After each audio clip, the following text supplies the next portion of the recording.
Schezwan fried rice বানাতে আমি এখানে 1 গ্লাস চাল নিয়েছি। এটা কোলাম রাইস। তোমরা যে কোনো চাল দিয়েই করতে পারো, মানে ঘরে নর্মাল যে খাওয়ার চাল হয় যেমন মিনিকেট চাল বা বাসমতি রাইস দিয়ে করলে তো কোনো কথাই নেই, তো যে কোনো চাল দিয়ে করা যায়।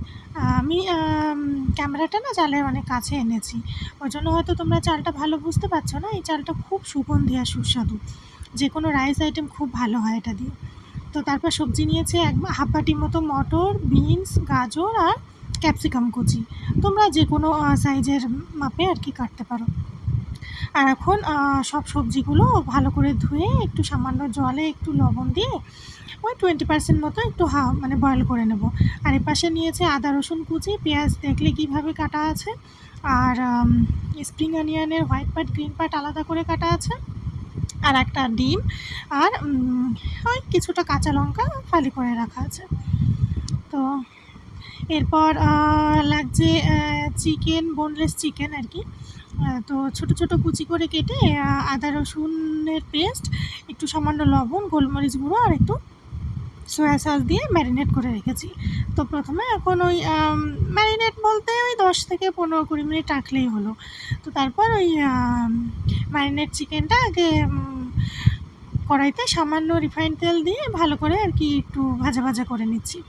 আর ওপাশে সবজিটা আমার বয়েল হয়ে গেছে, বেশিক্ষণ তো না, ওই দেখতেই পাচ্ছ তোমরা, মানে একদম যেমন সবজি তেমনই রয়েছে। ওই 5-7 মিনিট মতো একটুখানি ফুটে এলে তারপরে ওটা জল ছড়িয়ে নিয়েছি। আর এদিকে চিকেনটা একটু লো আঁচে আমি ফ্রাই করছিলাম, যাতে একটু ভালো করে মানে সেদ্ধ হয়ে যায় ভেতর থেকে। তো ঢাকা চাপা দিয়ে আর এপাশে দেখো সবজিটা নামিয়ে আমি চালটাও বসিয়ে দিয়েছি।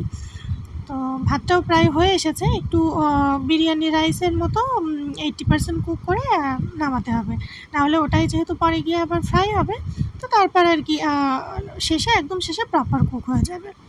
তো চিকেনটা ওদিকে ফ্রাই করে মানে নামিয়ে নিয়েছি।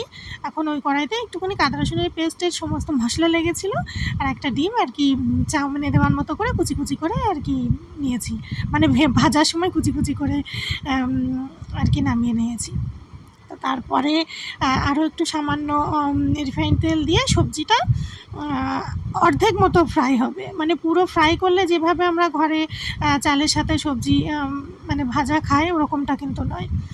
তো তারপরে সেটাও ভাজাটা উঠিয়ে রেখে তারপর আরেকটু রিফাইন্ড তেল দিয়ে আদা রসুন কুচি আর এখন যে পেঁয়াজটা কাটা ছিল ওটাই দিয়ে একটু ভালো করে ভেজে নিচ্ছি। এটা জানো তো, সত্যি বলতে এত সুস্বাদু একটা খাবার, মানে একেবারে এক রান্নাতেই তোমার আর কামাল, অন্য কিছুই বানানোর কথা মাথাতে ভাবতেও হবে না। সে হতে পারে দুপুরের লাঞ্চের আইটেম হোক আর রাতের ডিনার। আর এখন যা গরম, এই অত্যন্ত গরমে মানে 2-5 রকম আইটেম বানাতে গেলে তো একেবারে প্রত্যেকটা মেয়েরই নাজেহাল অবস্থা।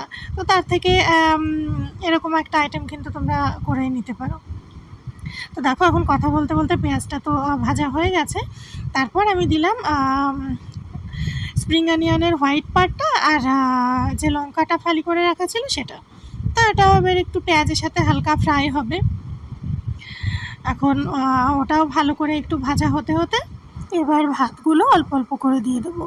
আর এই ভিডিওটা জানো তো আমার ভুল করে শর্ট ভিডিওতে ছাড়বো, সেজন্য আর কি স্ট্রেটে হয়ে গেছে রেকর্ড করা, তো ওই জন্য আর কি খুব অসুবিধা হচ্ছে। মানে আমি ভেবেছি যে তোমাদেরকে ডিটেলসে দেখাবো, মানে লং ভিডিওতে দেব, কিন্তু ভুল করে আমার ভিডিও রেকর্ডিংটা একটু অন্যভাবে হয়ে গেছে, যে কারণে তোমাদেরকে এখন এইভাবে দেখাতে হচ্ছে। কি করব বলো, এখন আর কোনোভাবেই সম্ভব হচ্ছে না।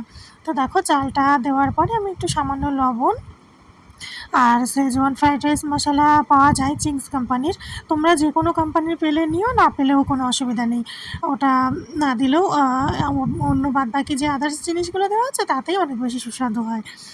একটু গোলমরিচ গুঁড়ো, একটু ভিনিগার, একটু সয়া সস আর একটু টমেটো সস। আর এই ফ্রাইড রাইসে এই রকমের সব সসগুলো দেওয়া হয়। তো তারপরে সব কিছু তো দেওয়া হয়ে গেছে, আর যে সবজি, চিকেন, ডিম সবগুলো ফ্রাই করে যে একসাথে রাখা ছিল তার থেকে অল্প অল্প করে দিয়ে মানে ভাতের সাথে মিশিয়ে দিতে হবে। আর যেহেতু সব রকমের সস দেওয়া হয়েছে, সাথে ভিনিগারও আছে, ২-১ দানা চিনি দেওয়াটাও আমার মনে হয় মানে দিলে খারাপ হয় না। আমি কিন্তু নিজে থেকে এভাবেই করি। তো দেখো রাইসটা কিন্তু আমার রেডি। তোমরা ভিডিওতে দেখে নিশ্চয়ই বুঝতে পারছো কতটা টেস্টি হয়েছে। তো রেসিপিটা কেমন লাগলো কমেন্ট করে জানিও, আর ভিডিওটা ভালো লাগলে একটা লাইক করে দিও।